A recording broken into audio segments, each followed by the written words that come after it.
Olá, pessoal, tudo bem? Vamos para a parte 2 da nossa aula de misturas gasosas. Agora a gente vai falar de volume parcial, certo? Bom, gente, quando nós estamos estudando uma mistura gasosa de dois ou mais gases, cada gás dentro dessa mistura tem uma pressão própria, que nós chamamos de pressão parcial, e também um volume próprio, ocupa um determinado espaço dentro dessa mistura, que nós vamos chamar de volume parcial. Cada um dos componentes tem o seu volume parcial, que somados vai me dar o volume total da mistura, certo? Então, numa mesma pressão, numa mesma temperatura, é como se o gás estivesse sozinho dentro do recipiente, independente dos outros componentes. E a gente vai aprender como fazer o cálculo do volume de cada um desses componentes na mistura, usando a lei do gás ideal e os conhecimentos que nós já temos sobre gases. Então, nós vamos supor uma mistura gasosa de dois gases A e B, poderiam ser quaisquer gases, oxigênio, nitrogênio, gás carbônico, vamos chamar de A e B, e nós vamos escrever a lei do gás ideal para mistura de gases. Então, a gente tem ali, né, a pressão dentro do recipiente vezes o volume total dos gases vai ser igual, né, a quantidade em mol dos gases, mol de A mais mol de B, vezes R vezes a temperatura. Mas eu também posso escrever individualmente a equação para cada um dos componentes. Então, considerando apenas o gás A, eu tenho a pressão dentro do recipiente, que vai ser igual ao volume, né, do gás A, vezes a quantidade em mol do gás A, vezes o R, vezes o T. E para o gás B, mesma coisa. Então, eu tenho, né, uma pressão lá dentro do recipiente, eu tenho o volume do gás B, vai ser igual à quantidade de mol de B, vezes R, vezes T. O que eu fiz aqui, então? Eu escrevi a lei do gás ideal para a situação completa, para a mistura, e individualmente para cada um dos gases, certo? E aí, agora, eu vou isolar alguns termos aqui e vou comparar a equação 1 com a 2, certo? O que eu fiz? Eu isolei o que era constante, ou seja, passei a pressão lá para o outro lado, dividindo. R é a constante universal dos gases e a temperatura também vai ficar fixa. E eu isolei o volume total sobre a quantidade em mol total. Então, isolei esses dois termos. E vou fazer o mesmo com aquela equação 2, que era referente somente ao gás A. Então, isolei, né, o volume de A, passei a quantidade em mol de A para baixo aqui dividindo, peguei a pressão também, passei lá para o outro lado. Reparem que eu deixei as constantes todas do lado direito, na equação de cima e na de baixo. E eu tenho que RT sobre P é igual a RT sobre P. Ué, tem, né, os dois termos ali se repetindo. Ou seja, quer dizer que eu posso igualar esses termos que estão aqui nos quadradinhos. Se RT sobre P é igual a RT sobre P, então VT sobre NT, ou seja, volume total sobre quantidade de mol total, tem que ser igual ao volume do gás A sobre a quantidade de mol do gás A. Então, manipulação matemática, eu sei que eles são iguais, vou igualar na próxima tela. Então, fiz aqui a igualdade e agora, gente, eu vou isolar esse termo, eu vou isolar o volume do gás A. Eu estou, então, chegando numa equação onde eu consigo calcular qual é o volume ocupado apenas pelo gás A. Então, isolando ali, né, o volume de A, passo o N de A lá para cima multiplicando e eu tenho essa nova equação.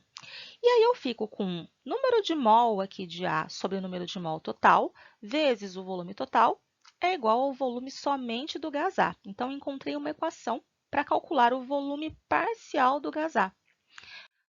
Analogamente, eu vou poder fazer com outro gás, mas só relembrando, isso aqui já foi dito antes, né? É uma relação entre a quantidade de mol daquele componente pela quantidade de mol total de gases, de componentes na mistura, eu chamo de fração molar. A fração molar eu represento por esse X maiúsculo aqui.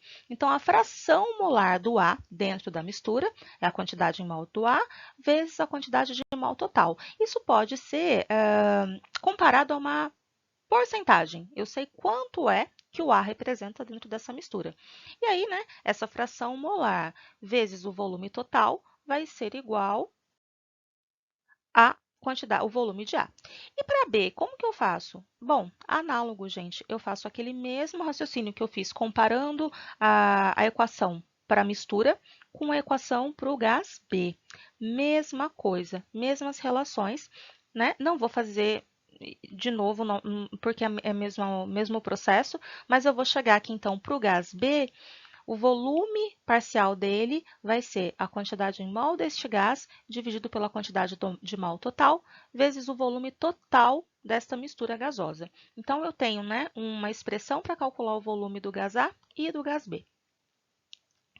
Novamente, né, onde o N de B sobre N total é a fração molar, é o X de B. Fração molar já foi vista anteriormente lá em pressões parciais, mas o que é a fração molar? Então, ela dá uma ideia de porcentagem, né? Quanto que aquele gás representa dentro da mistura gasosa. É importante, então.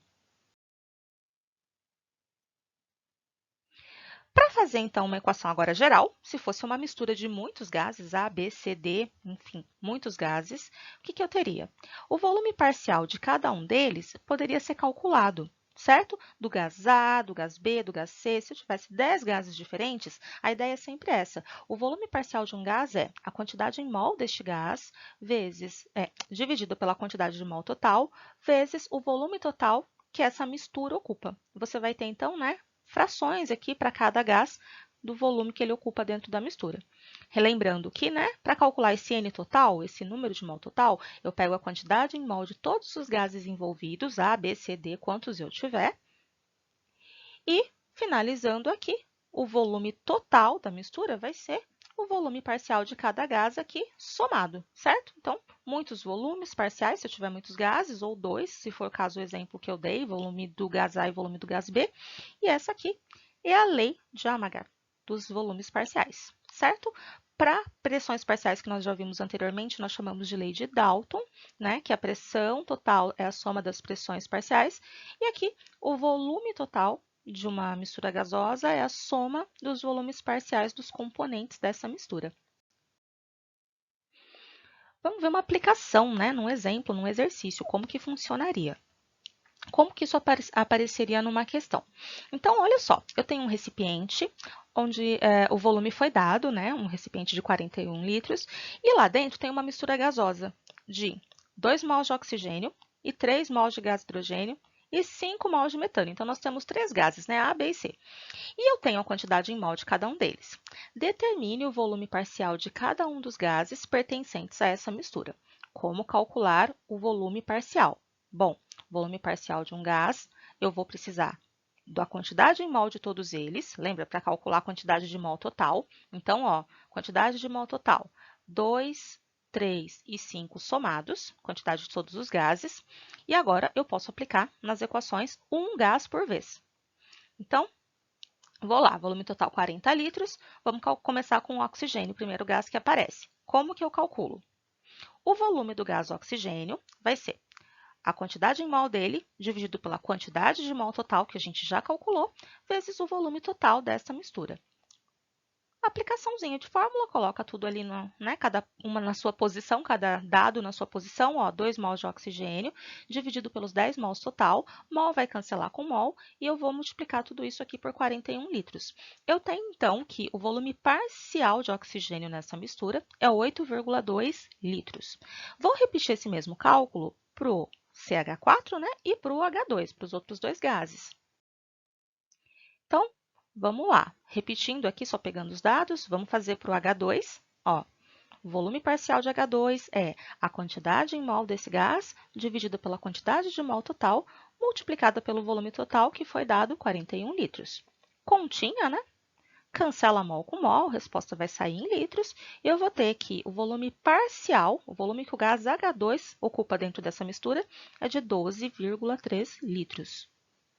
Finalizando, para o último gás, eu nem precisaria fazer a conta, eu poderia pegar os 41 litros, né, subtrair os volumes parciais dos outros dois gases, eu já encontraria a resposta. Mas vamos aplicar a fórmula para vocês verem como funciona. Então, o volume parcial do metano, CH4, é a quantidade em mol dele, dividido pela quantidade de mol total, vezes o volume total que foi dado. Então, calculando aqui, 20,5 litros, né? É o volume que esse gás ocupa. Faz sentido, porque ele era a maior quantidade em mol, ó, 5 mol, então ele tem que ocupar um volume maior que os outros dois. E vamos concluir.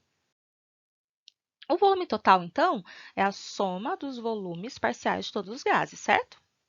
Pensando nos gases que eu acabei de juntar ali na minha mistura, ó, o O2, o H2 e o CH4, somados, vão dar o volume total dessa mistura, que é 41 litros, comprovando a nossa lei, né, que a gente acabou de ver.